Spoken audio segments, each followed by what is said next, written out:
Ciencia, tecnología, transdisciplinariedad, discapacidad serán conceptos, pero sobre todo experiencias e intercambios que se integrarán a lo largo de este evento. Con cada participación podremos reflexionar acerca de los beneficios de integrar un equipo transdisciplinario de neurorehabilitación.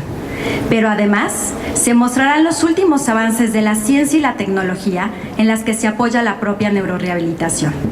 Todo esto para lograr la transdisciplinariedad de las neurociencias ante la frontera del conocimiento.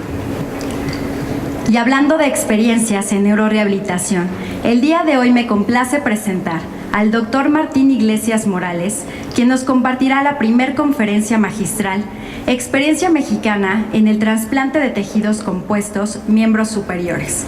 Y me voy a permitir leerle su currículum.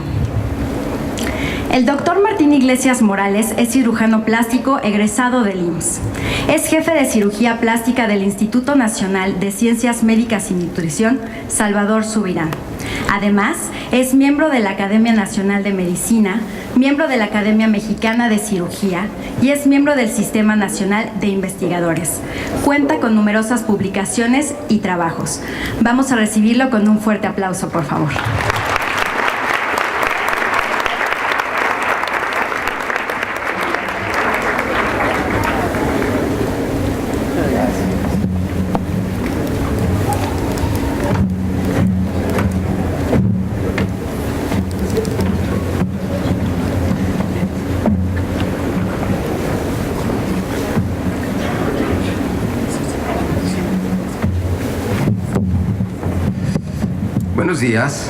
Buenos días tengan todos ustedes. Antes que nada agradecer al comité científico de este primer Congreso Iberoamericano de Neurorehabilitación, especialmente al doctor Marco Antonio Cubillo, quien tuvo la amabilidad de invitarme y además de darme la plática inicial, una plática magistral. Mil gracias a todos, mil gracias por esta invitación. Segundo, a quien tengo que dar gracias siempre que empiezo una plática, a quien le tengo que dar gracias y que no está aquí, es a la gran cantidad de pacientes que he tenido la oportunidad de tratar. Y muy especialmente a aquellos que por alguna razón he fallado en su tratamiento, o su resultado no ha sido agradable. Y ellos son los que me han enseñado. Es la experiencia y el tratamiento de nuestros pacientes a quien yo le agradezco la enseñanza que me han brindado. Y vamos a desarrollar el tema de experiencia mexicana en el trasplante de extremidad superior.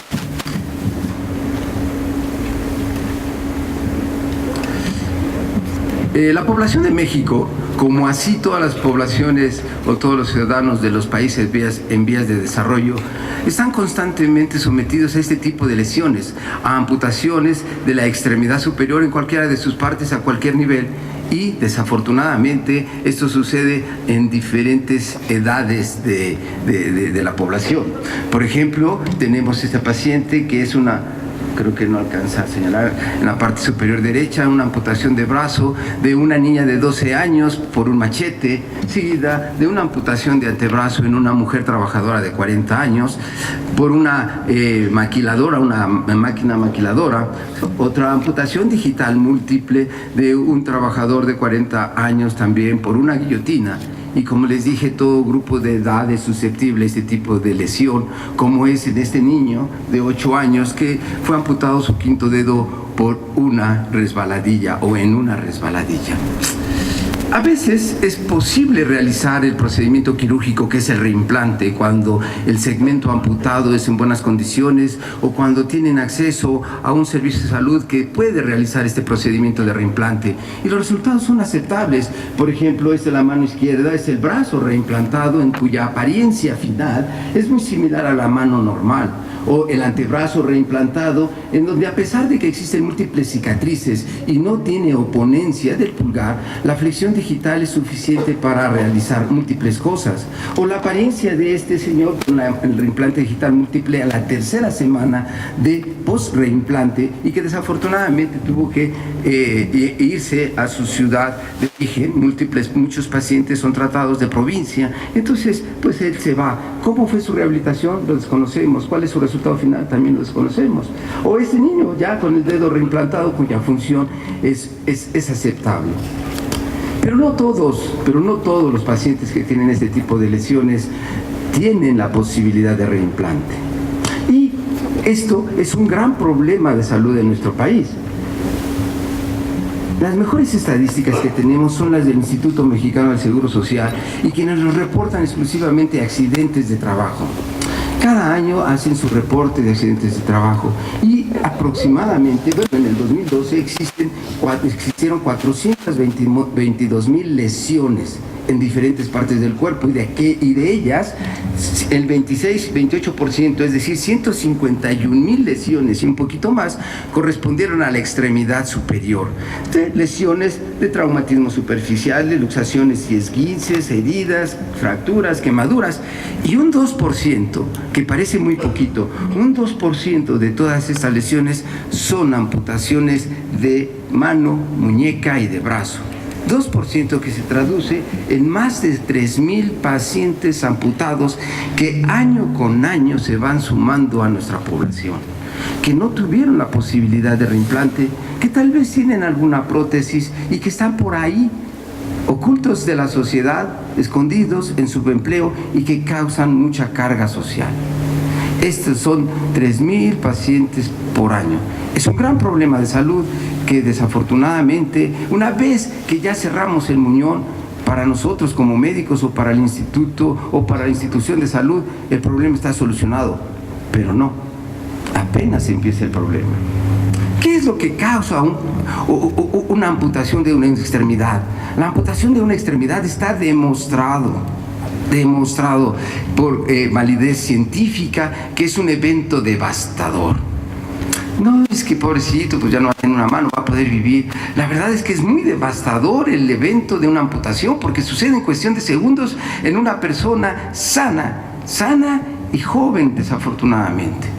Pero si la pérdida de una extremidad es un evento devastador, la pérdida de 2 extremidades es sin duda más devastador y deja una gran incapacidad demostrada, dijimos, científicamente, y el instrumento que lo demuestra es un cuestionario que se llama DASH, que entre más alto sea su puntaje cercano a 100, más discapacidad tiene. Por ejemplo, este paciente que tiene una amputación bilateral de ambas extremidades superiores, secundaria a una quemadura eléctrica, tiene un DASH de 72, a pesar de que tiene un buen apoyo o que tuvo un buen apoyo psiquiátrico y psicológico que le ayuda a mitigar la gran pérdida de su extremidad. Durante mucho tiempo este apoyo para poderlo reincorporar a la sociedad, a pesar de tener un gran programa de rehabilitación que le ayudará a utilizar sus muñones, que junto con unas prótesis que tenemos que ver, a pesar del gran avance de prótesis que existe, tiene una discapacidad medida por DASH. Dijimos, este paciente tiene 72 puntos. DASH significa, y perdón que lo diga porque todos ustedes lo conocen, que lo mencione, pero discúlpenme para mencionarlo, el DASH, Disability, Arm, Shoulder and Hand, es un autocuestionario que se le da al paciente y que él mismo responde 30 preguntas relacionadas a sus actividades y las califica de menor punto si es fácil realizar esa tarea que le preguntan o mayor puntaje si es imposible realizarlas. Son preguntas que he seleccionado algunas y que vamos a pensarlas y que van a necesitar un poquito de su ayuda, de su complicidad para pensar cómo harían esas actividades. Tomando en cuenta que la primera función de la extremidad superior, la primera y la principal función de la extremidad superior para el hombre es proveerse del alimento que existe en el medio externo y llevarlo a la boca. Esa es su principal función. Y entonces la pregunta dice aquí, preparar su comida. ¿Qué tan fácil o qué tan difícil es realizarla? Piensen ustedes un momento, ¿cómo lo harían sin una mano? ¿Y cómo harían un huevo o cómo harían unas chalupitas sin las 2 manos? ¿Fácil o difícil? La verdad es que aunque le den mucho tratamiento psicológico, cuando no se tienen las 2 manos, hacer una chalupita o lo que ustedes gusten en la cocina es sumamente difícil. La segunda y otra cosa que es la función de la extremidad superior es la protección. La mano en el hombre o la extremidad superior en el hombre es como el cuerno al rinoceronte. Le ayuda para protegerse de sus agresores, de quitarnos una mosca en la espalda que tengamos. Eso no existe en este Daesh, pero puede ser una pregunta similar en cómo se puede transportar este paciente en una ciudad como la que conocemos. Voy a hablar de la Ciudad de México. ¿Cómo puede tomar un pecero un paciente sin una mano? ¿O cómo puede tomar un pecero y pagar su transporte sin las dos manos? ¿Cómo lo puede hacer? Con mucho tratamiento psiquiátrico para que le digan que sí puede hacerlo. Tal vez lo podrá hacer y habrá casos excepcionales, pero es difícil y es discapacitante. La tercera función de la mano, que ahí se quedan, que son las principales, es de proveer cariño, de mostrar amor, hacer una caricia. Cuando alguien quiere a alguien, le toca el pelo, le toca el hombro, lo estrecha, lo abraza. ¿Cómo demostrar amor? Entonces, en esta pregunta dice: ¿cómo realizar sus actividades sexuales sin un brazo? ¿Cómo realizarlo sin los dos brazos? Y aquí, pues, les tengo que decir la verdad. Nuestras pacientes femeninas nos dicen que es imposible. Nuestros pacientes masculinos les dicen sin problema. Algo está mal. Entre más alto es el puntaje, más discapacidad. Son 30 preguntas y ustedes con estas 3 no sé cómo hayan contestado, entre si será fácil o difícil realizar las preguntas que les dije, pero es muy validado este cuestionario. Más puntaje, más discapacidad. Pero ojalá esta discapacidad quedara ahí, en no poder hacer un huevo, en no poder subirse a un pecero. Ojalá que ahí quedara. No, existe una consecuencia más importante, que es la discriminación social. El paciente inmediatamente es retirado de su trabajo, no consigue un buen empleo, es visto por la sociedad, y no es porque sea mala la sociedad, sino porque les voy a poner un ejemplo. Un niño de 5 años todavía no está maleado como uno ya de 18, y cuando ve a una persona sin una mano, le pregunta a su mamá: mamá, ¿por qué ese señor no tiene una mano? Entonces, no es que seamos tan malos como la sociedad, es que nuestro cerebro automáticamente nos dirige hacia alguien que no tiene un dedo. El cerebro es capaz de detectar rápidamente, sin contar, cuando a una mano le falta un dedo, y de detectar rápidamente cuando le falta una mano. Y entonces es sujeto a discriminación, y demostrado también está que puede quedar en riesgo social. O sea que además de una gran discapacidad funcional, tiene un gran daño social. Este gran problema social, que elegimos con 3,000 pacientes al año y que cada vez se van sumando, ocasionan un gran gasto. No vamos a hablar de reparación, ni de reimplante, ni de trasplante, sino que nada más mantener a estos pacientes al Estado le cuesta 2,5 millones de días laborales. A cada paciente se le paga $66.7 por día. Pero no es que al paciente se le den los $66, ojalá que se le den los $66. Los $66 de esos le toca un poquito al paciente, un poquito a la secretaria, un poquito a administración y un poquito a la corrupción. Entonces eso nos da $66. Y que en cifras nos da 168 millones y medio de pesos, de dólares al año, lo que le cuesta los 3,000 pacientes al Seguro Social, año con año. No sé si está bien o si está mal, pero aparte del dinero que gasta el Estado, que nos cuesta a todos, la discapacidad que hemos mencionado y la discriminación, tal vez exista alguna solución. Tal vez, y la primera solución que nos salta a la mente es aquella que, como a cualquier arquetipo mental en cualquier sociedad, es el trasplante. Esto es pensado. Si a alguien le falta una oreja, pues pónganle la oreja de alguien más. Y esto está representado en esta pintura del siglo de los santos Cosme y Damián, que es el primer pensamiento del trasplante. Sí, esta pintura de los santos Cosme y Damián, que eran médicos que hacían medicina gratuita en el Oriente, y que después se les edificó una basílica, una iglesia, y que esta pintura relata que la persona que cuidaba esta iglesia tenía un mal, unos dicen que diabetes, otros dicen que pero que le ocasionaba mucho dolor, y como él le cuidaba a la iglesia de estos patronos santos, el Cosme y Damián, le pidió por favor que lo aliviaran, y así que los santos un día bajaron cuando el paciente se quedó dormido, le quitaron la pierna y le pusieron la pierna de un señor, un etíope que había muerto 24 horas antes. Se la quitaron a esta persona y se la pusieron a quien cuidaba la iglesia. Y aquí está la representación, como aquí está el enfermo y el trasplante de pierna. Lo que pasa es que nuestro donador era un paciente de color negro, era etíope, y le pusieron una pierna negra. Desde entonces estos son los santos patrones de los trasplantes, pero esto ya se había pensado desde mucho tiempo atrás, la probabilidad de que si nos falta algún segmento corporal se fuese a hacer un trasplante de otra persona. Pasaron muchos años hasta que en 1998 se realizó un gran avance en la medicina.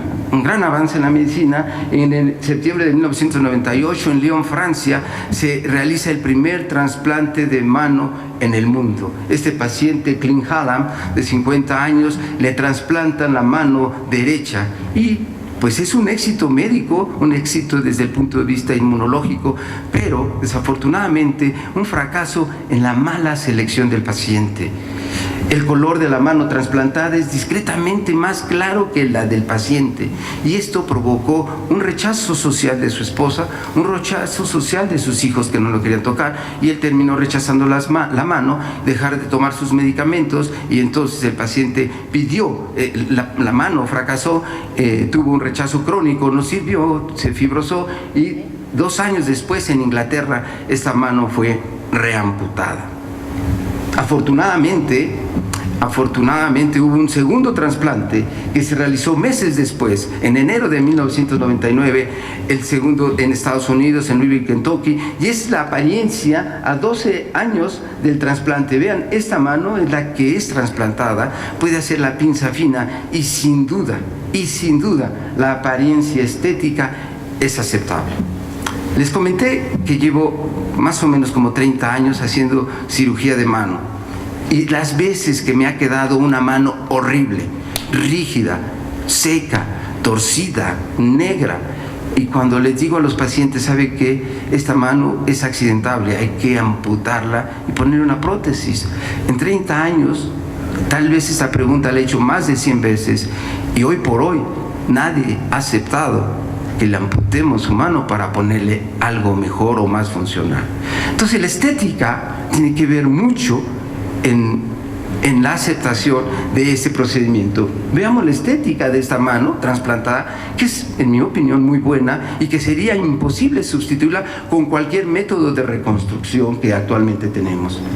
Sin duda, el trasplante más grande que existe hoy en el mundo es el de este paciente de extremidad superior, hablando. De extremidad superior es este paciente de 54 años que se realizó en Alemania, un paciente de amputación bilateral de ambos brazos a nivel del tercio medio del brazo, por una máquina de cuestión agrícola. Y este es la apariencia del paciente un año trasplantado. Aquí está el paciente con su codo útil.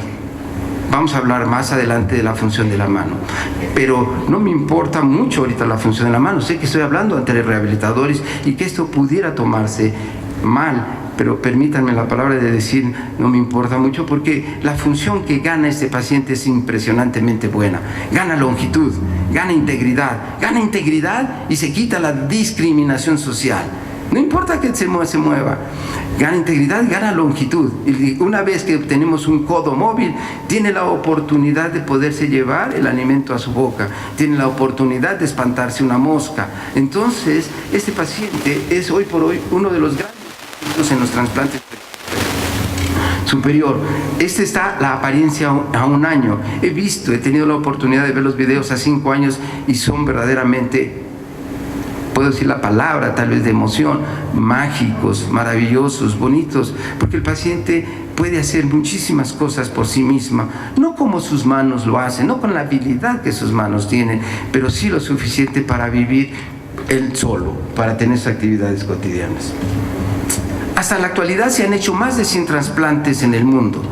Estamos hablando de hace 15 años. No son muchos, por supuesto que no son muchos. 100 trasplantes, 15 años en todo el mundo, por 10 países, muy poquitos pacientes. Pero los pocos que se han hecho se han seguido en forma muy minuciosa. Y vamos a hablar del DASH, que dijimos la herramienta que tiene para evaluarlos. Y estos son un DASH de 10 pacientes a 10 años aproximadamente, a 3 años como se han evaluado. No, aquí son a 10 años de evaluación, cómo funciona.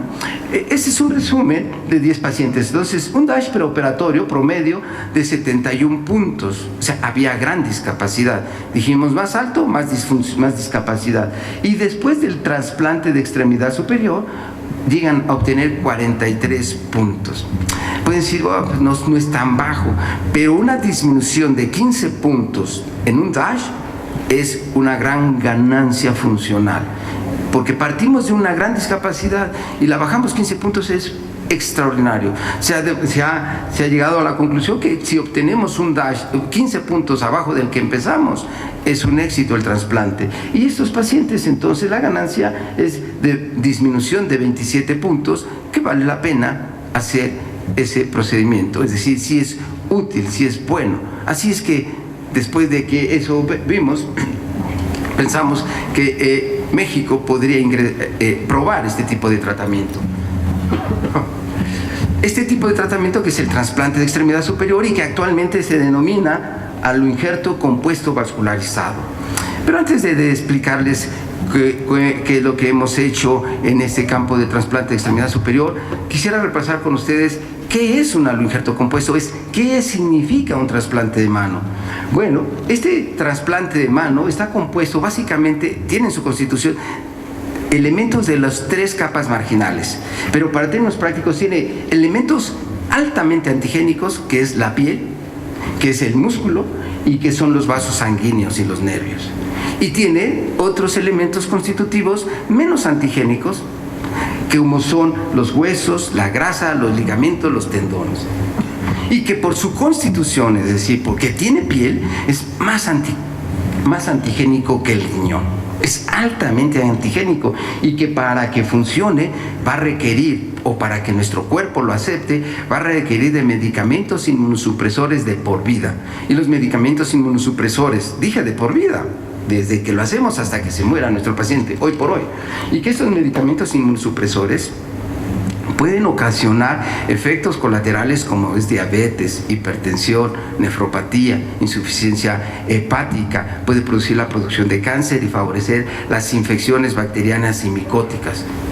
Cada que lo estés tomando el paciente, estas posibilidades de tener estos efectos secundarios son altas y además los medicamentos son costosos, que tienen un promedio de vida limitada.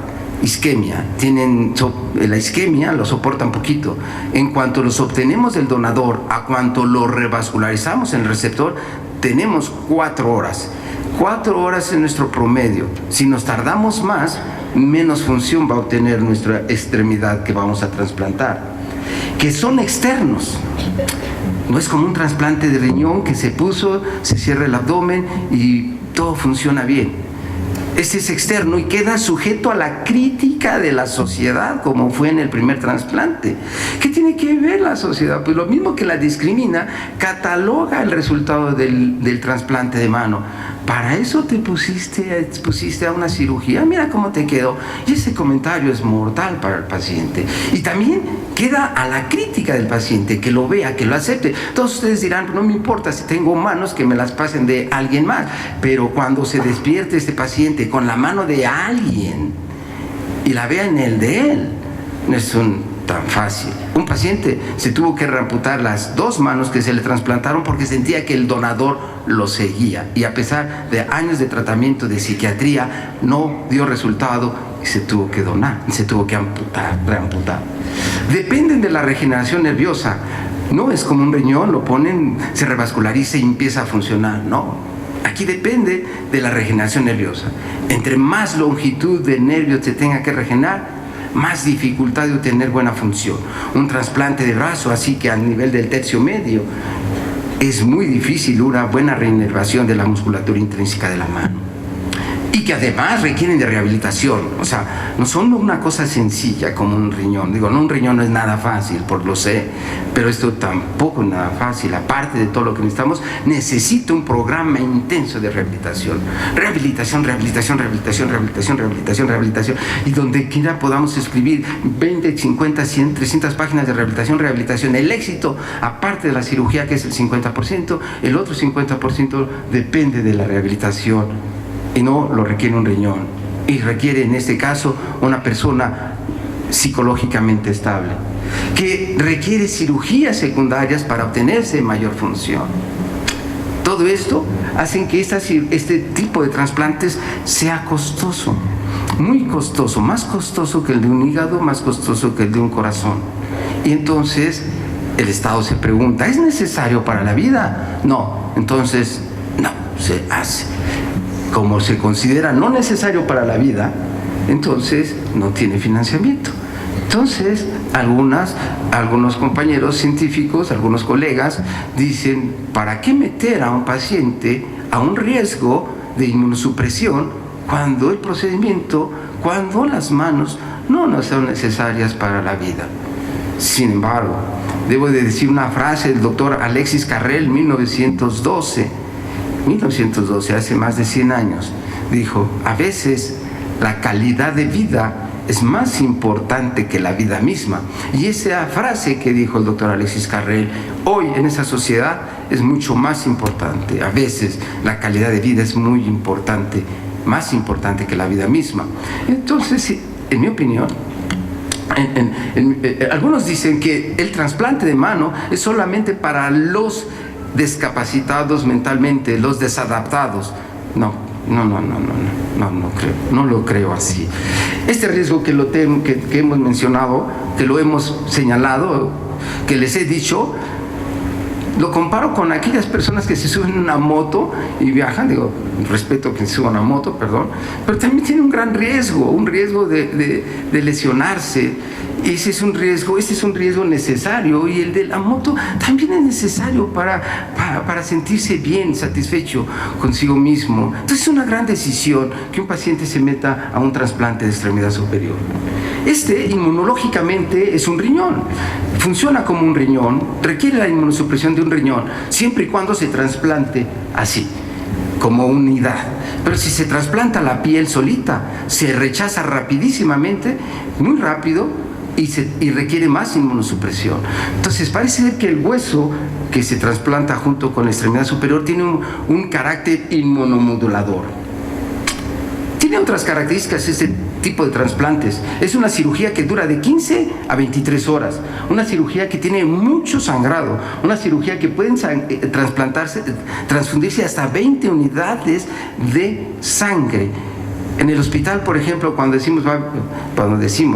dijo va a haber un trasplante de mano, en ese momento se paran todas las cirugías, porque como cuestión de seguridad, aunque pasemos 20 unidades, se requieren 100 unidades de sangre en el stock por si sí o por si no. Eso significa que no se puede donar, no se puede poner en uso esas unidades de sangre, así es que no hay más cirugía, hay que conseguir más sangre. Se requiere una gran logística institucional, que la inmunosupresión puede ocasionar la muerte, y que además, aunque todo esto lo veamos difícil, cuando un paciente llega a pedirnos un trasplante de mano, que quiere someterse o quiere estudiarse para ver si es candidato a trasplante de mano, tenemos que respetar su dignidad, porque así tenemos pacientes de 80 años con defectos congénitos que quieren restablecer o reconstituir su mano.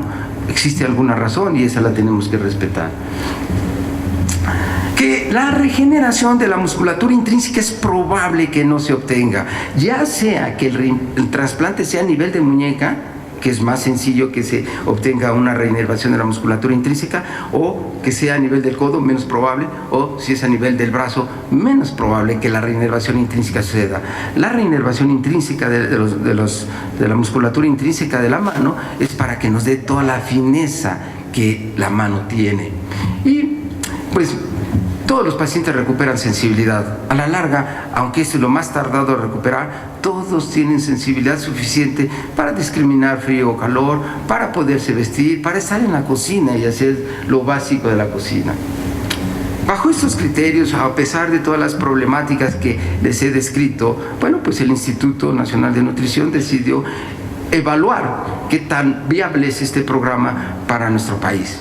Un país conservador, un país con tasa de donación muy baja, 3 por cada millón de habitantes, comparado a España, 30 donadores por 1 millón de habitantes. Y así empezamos nuestro programa en el 2005, en el que se formó el subcomité de trasplantes de tejidos compuestos. Luego hicimos el protocolo, luego hicimos la aprobación por COFEPRIS, luego hicimos la aprobación por SENATRA y cumplimos todos los factores administrativos legales que se necesitaban. Y encontramos los desafíos, y esta plática es básicamente para mencionar cómo hemos ido solucionando los desafíos y cuáles son. Los desafíos, el primer desafío fue la política ética y legal. No estaba contemplando la Ley General de Salud que a un donador pudiéramos retirarle las extremidades. Eso estaba prohibido. Así es que tuvimos que hacer estudios de bioética, primero para saber que nuestro paciente era realmente candidato a un trasplante de mano. Consultas jurídicas para que no nos llevaran a la cárcel cuando quisiéramos tomar las extremidades al donador. Nos dieron permisos verbales, todo era verbal. Y después terminaron algunos convenios institucionales muy interesantes, que fue lo que permitió darle cabida al trasplante de mano. Y así, a través de muchas pláticas con las autoridades, con SENATRA, el Centro Nacional de Trasplantes, ya se estableció y salió en la ley, en el diario oficial de la Federación, una enmienda a la Ley General de Salud en marzo del 2014, en donde se contemplan los trasplantes de tejidos compuestos, que es básicamente extremidad superior y cara. Es decir, tenemos ya la tranquilidad legal de poder trabajar en los protocolos, de poder solicitar que alguien nos done algún donador multiorgánico done sus manos o su cara para la reconstrucción de algún otro paciente. El segundo punto es costos. ¿Quién iba a pagar esos costos? ¿Cuánto sale un trasplante de extremidad superior? Un trasplante de extremidad superior en México aproximadamente vale $84,000. Comparado a Estados Unidos, que vale $513,000, comparado a Francia, que vale $160,000. No nos vamos a comparar a Estados Unidos, porque Estados Unidos es un país en que toda actividad o todo medicamento, toda gasa que se utiliza, se cobra, se justifica, y es un costo muy alto. Pero tal vez con países como España, como Francia, que tienen un sistema de salud social y donde no es tan caro la atención médica. Es cara, pero no es tan caro como en Estados Unidos. Y entonces en Francia, $160,000 un año. La cirugía, si ustedes ven, cuesta $84,000 y en México 1,747. ¿Por qué? Bueno, pues porque no es un gran grupo multidisciplinario, son pocos cirujanos, y a los cirujanos y enfermeras se les paga, se queden 2 días trabajando, 3 días, su mismo salario, que pues todos lo conocemos. El tratamiento post-trasplante un mes, que en México sí sale muy caro, $38,000, que es terapia intensiva, la cama. Los hospitales mexicanos aunque sean institucionales, son de los más caros, mucho más caros que los de Estados Unidos, porque pues tienen que pagar permisos de la enfermera, incapacidad de otra enfermera, muchas cosas que realmente son a veces risibles. Y el seguimiento y la inmunosupresión en un año, $37,000. O sea, sí es caro, sin duda, sí es caro, accesible lo veo yo. Y bueno, pues eso es lo que nos cuesta. Nosotros presentamos a las autoridades lo que cuesta. ¿Y cómo se paga el trasplante en México? Bueno, la Secretaría de Salud financia un porcentaje a cada paciente. Lo establece a un nivel social, desde el que gana mucho dinero hasta que la persona que no puede pagar mucho y le cobra o le da un subsidio hasta del 90%. Entonces, ese paciente, salubridad, la Secretaría de Salud absorbe esos costos. Seguridad Social, que es el Seguro Social y el ISSSTE, dan los inmunosupresores, pero solamente nuestro programa contempla, o en México está contemplado, para 3 pacientes. Después de que hagamos 3 pacientes, platicamos. Después de que traigamos 3 pacientes, evaluamos qué sigue. Hoy por hoy no está abierta la posibilidad, no es una prestación del Seguro Social o del ISSSTE para que cualquiera haga un trasplante o que cualquier paciente quiera hacerse un trasplante de mano. Y por último, el paciente paga aquello que ni Salubridad, ni el Seguro Social, ni el ISSSTE puede pagar o puede darle, como son los gastos de transporte, como son férulas, como son medicamentos que a veces no hay en los cuadros básicos de ninguno de los dos, de ninguna de las dos instituciones previas solicitadas, y que pues a veces es una erogación muy importante.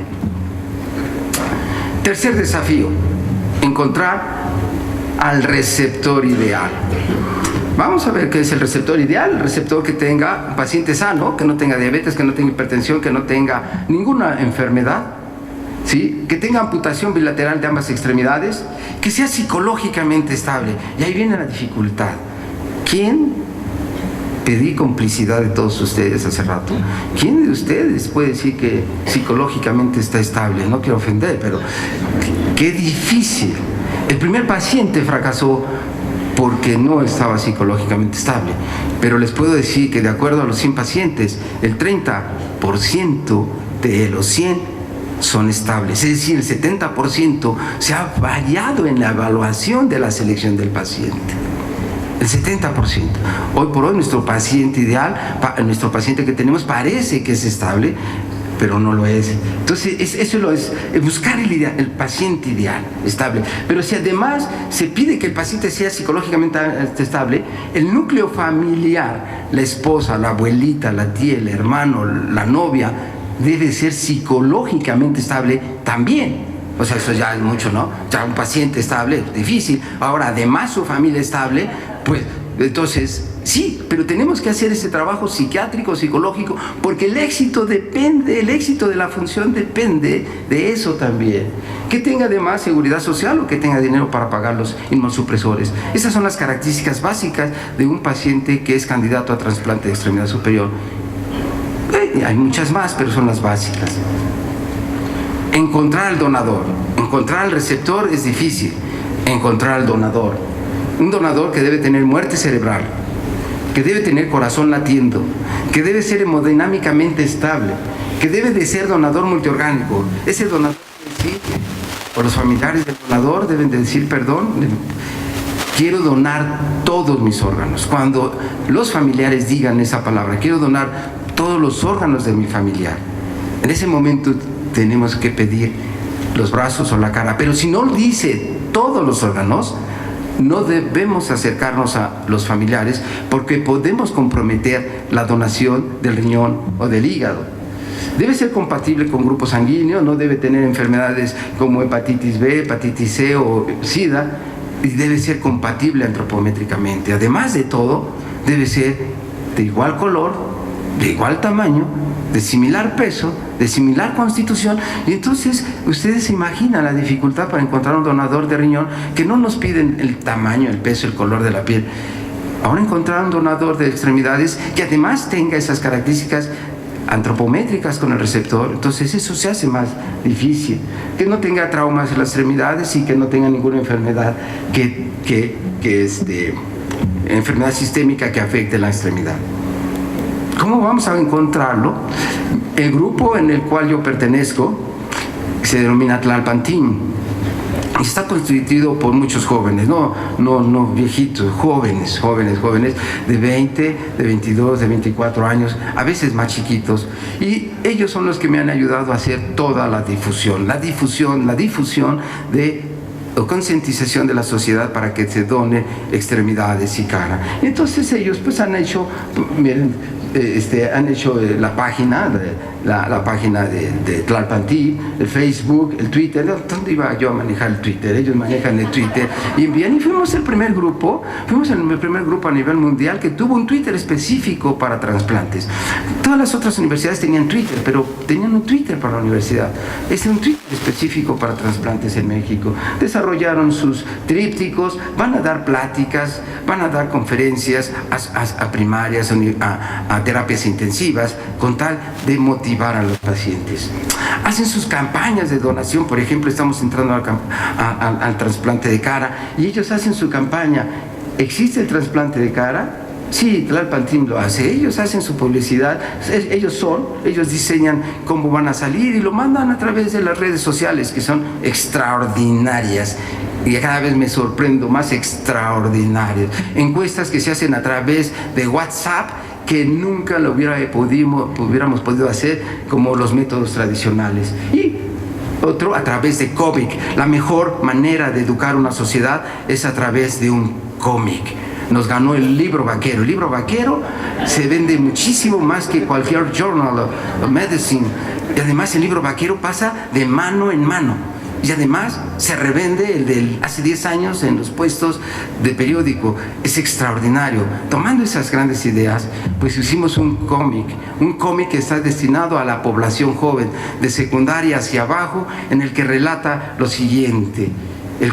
Un paciente, un muchacho, Rafael significa donador de vida, por eso tiene este nombre, tiene un accidente, el accidente le produce muerte cerebral y el cerebro toma vida y los órganos toman vida y pueden hablar entre ellos y pueden hacer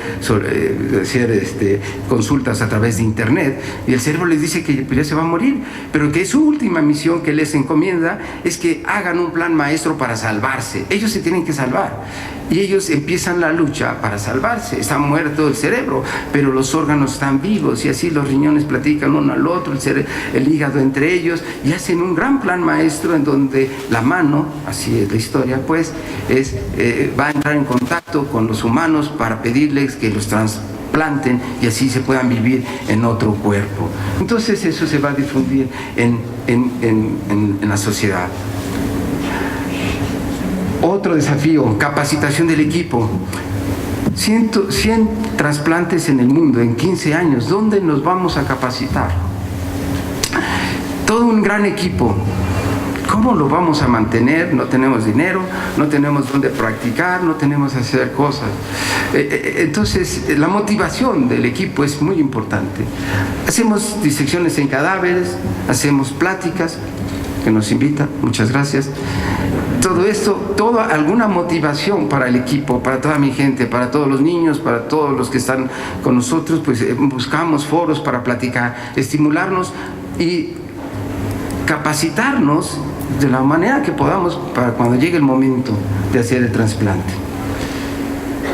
Y bueno, pues con estas dificultades y con esa forma de que hemos planteado nuestro problema y la necesidad que México tiene de solucionar a los pacientes con amputaciones, hemos realizado este paciente que ustedes tal vez lo conocen. Es un paciente masculino de 51 años que a los 51 años tuvo la amputación de sus extremidades superiores.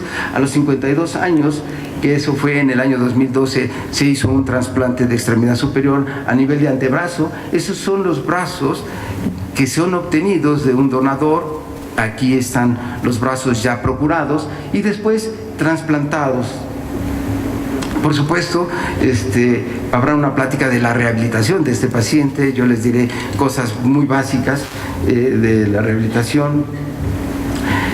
Aquí está lo más importante. Aquí está lo más importante.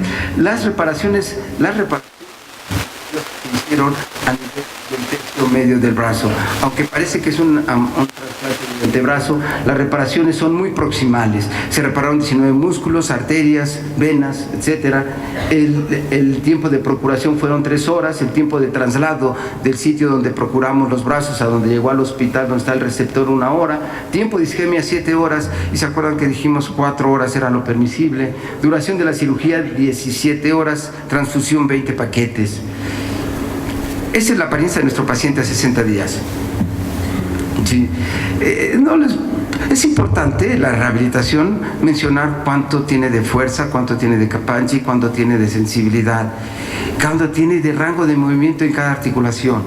Pero al final eso no le importa al paciente cuánto tiene. ¿Para qué le sirve la mano? Les repito, habrá una plática de rehabilitación donde les mencionarán todo esto y yo les voy a decir lo que ha aprendido de nuestro paciente. Esa es la apariencia de las manos.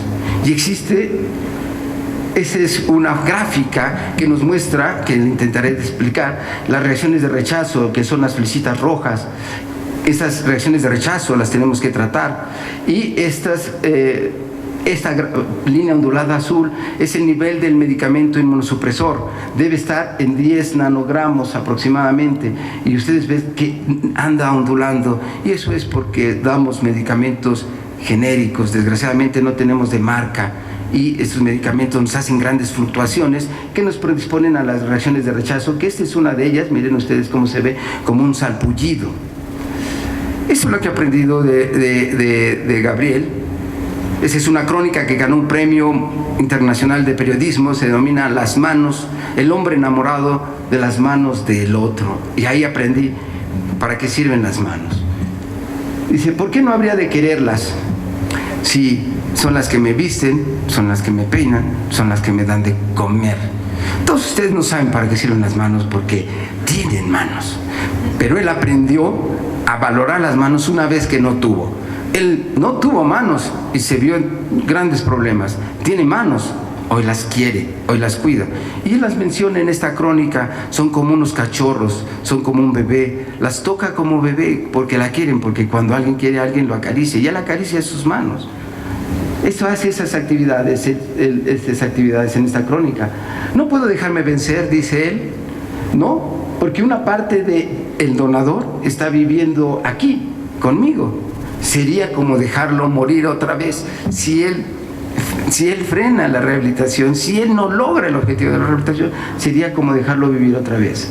No importa, como no son manos como las de ustedes, no, ni las piensen que son manos como las de ustedes, porque no lo son, pero le permiten bañarse por sí mismo. Antes lo bañaba y lo rasuraba su hijo, ¿sí? Hoy se baña él mismo, ¿sí? Hoy tiene la capacidad, como que chueco, tiene la capacidad él es contador, él va a la biblioteca, hace sus revisiones bibliográficas, igual que todos. Ven sus manos, tienen una deformidad en garra, escribe en su computadora o teclea la computadora, ¿sí?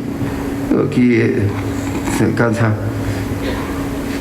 por cuestión de tiempo, vamos a ver.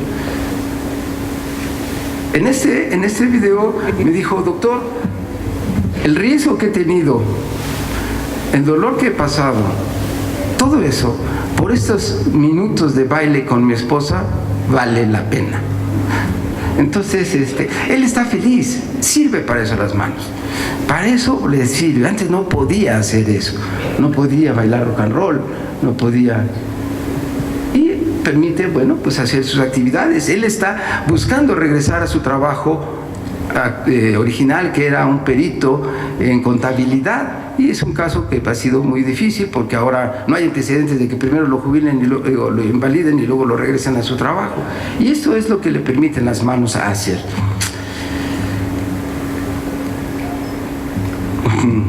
Los resultados psiquiátricos son importantes, gran importancia. El paciente aceptó sus manos inmediatamente después del posoperatorio y dijo, estas manos son mías. Al 6º día presentó agresión, irritabilidad, alucinaciones, después tuvo una depresión que fue tratada por psiquiatría, hubo disfunción familiar. Este proceso ocasionó disfunción familiar, afortunadamente fue tratado exitosamente con psiquiatría. Hay poca experiencia del grupo y el paciente está muy satisfecho con sus resultados. Las dificultades que tenemos actuales, no tenemos dinero. El dinero sí es importante, aunque no es lo principal. El manejo del ego, ese sí es importante, el manejo del ego. El ego entre todo el equipo, todos somos importantes. Nadie se le debe de excluir, tú no, yo sí. Saben que eso es mucho más difícil. Prefiero buscar el dinero que manejar el ego de todo el equipo. No nos deja avanzar. Robo de datos. Entre todos nos escondemos los datos. Yo no lo tengo, quién sabe dónde quedó, tú hazlo. Una gran cantidad de robo de datos. Indiferencia, al final todo esto termina en indiferencia. Indiferencia del equipo, indiferencia del paciente, indiferencia de las autoridades. Y bueno, pues como lo he mencionado con todo el equipo, o nos ordenamos y trabajamos todos bien, o el próximo trasplante de extremidad superior lo hacemos en 20 años. Llevamos 3 años del último trasplante. Mil gracias.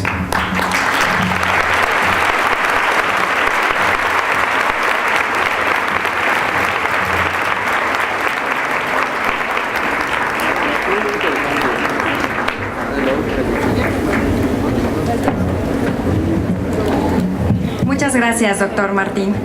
Nos gustaría saber si existe alguna pregunta en el auditorio, una pregunta o preguntas concretas para el doctor.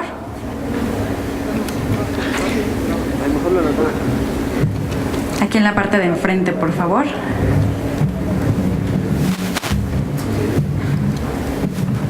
Bueno, acá. Sí, doctor, muchas gracias por su gran conocimiento y solo quisiera participar porque cuando oigo que dice que estas acciones solo existen en el IMSS y en el ISSSTE, y yo como paciente del Instituto Nacional de Neurorehabilitación, he visto, no tengo el dato pero he visto que hacen trasplantes masivos y entonces no sé qué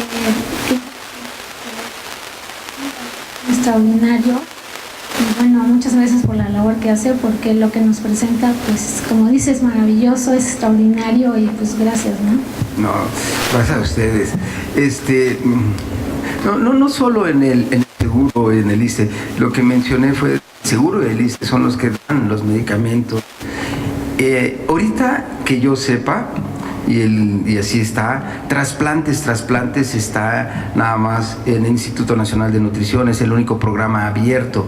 No dudo que haya otros, pero hasta ahorita no sé si en el Centro Nacional de Rehabilitación esté abierto el programa y haga reimplantes, sí. Reimplantes donde quiera no donde quiera, sino en muchos lados se hace, pero trasplante no. Trasplantes requiere una infraestructura muy grande. El éxito es de toda la sociedad, sí. Sí, ¿qué tal? Buenos días, doctor. Agradezco mucho y lo felicito por su extraordinaria ponencia. La pregunta que tengo es si se conoce algún índice o tasa de mortalidad a consecuencia de las enfermedades originadas por la inmunosupresión. Si un paciente que está en inmunosupresión, el 50% al término de 10 años puede tener diabetes, hipertensión, infecciones crónicas o infecciones mortales. La tasa de la inmunosupresión en riñones, vamos a hablar, es aproximadamente 30% a 30 años. En mano, en extremidad superior, no hemos llegado a ese término. Pero si hubiese una complicación grave que ponga en peligro la vida del paciente trasplantado, a diferencia del riñón, en ese momento se quitan las manos o se reamputa la extremidad y queda como antes, o tal vez con un muñón más corto. Pero vamos, no dejaríamos, el grupo lo puedo decir, que se llegara a una complicación tan grave. Sin embargo, muertes. En estos procesos de 107 casos que se llevan en el mundo, 4 han fallecido. 4 pacientes han fallecido. Y pues eso es obviamente una gran tragedia. Han fallecido por obstrucción de la vía aérea, por que las arterias, porque la inmunosupresión no se da y se deja evolucionar el trasplante, por reacción alérgica a los medicamentos. O sea, sí ha habido muertos, sin duda. Gracias, doctor. De nada. Doctor, Sí. Gracias por compartir su experiencia con nosotros. Sí. Mi pregunta es, ¿qué hace usted aquí en México, aprovechando que hay tantos jóvenes? ¿Cuál es su razón para seguir aquí? Uy, saliste más duro que mi hijo. Qué difícil. Qué niño. Mira, estoy aquí porque ahora sí, como dice Cristina Pacheco, aquí nos tocó vivir. Aquí estoy contento en la Ciudad de México, sé todos los en la República Mexicana, sé todos los problemas y todos los toda la grave corrupción, que es lo que yo creo que nos atañe mucho. Pero aún así quiero a México, estoy contento en el instituto. A todos los niños que rotan con nosotros y que hacen el programa, la verdad que el programa es hecho básicamente por jóvenes, todas las ideas son de ellos, no hago más que capitalizarlas. Sí les digo, si tienen la oportunidad, váyanse. Tal vez eso está mal, pero híjole, no le veo tantos problemas que tenemos en México que a veces no logro ver la salida. Estoy porque aquí lo tengo que contestar abiertamente, sinceramente. Pregunta muy difícil, niño. Sí, aquí estoy, aquí me tocó vivir y me gusta vivir, me gusta México. Hay gente muy valiosa, muy hábil, intelectualmente muy importante. No conozco más, no te podría contestar. Qué bárbaro eres. Me hiciste enojar. Doctor Cubillo, tengo que repruébelo. No sé si... Creo que son todas, ¿no? No, qué niño este. Gracias.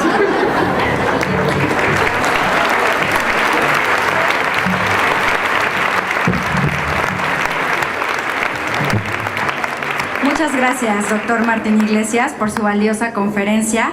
Y a nombre del primer Congreso Iberoamericano de Neurorehabilitación, queremos entregarle un reconocimiento y también un obsequio en agradecimiento. Vamos a darle un fuerte aplauso.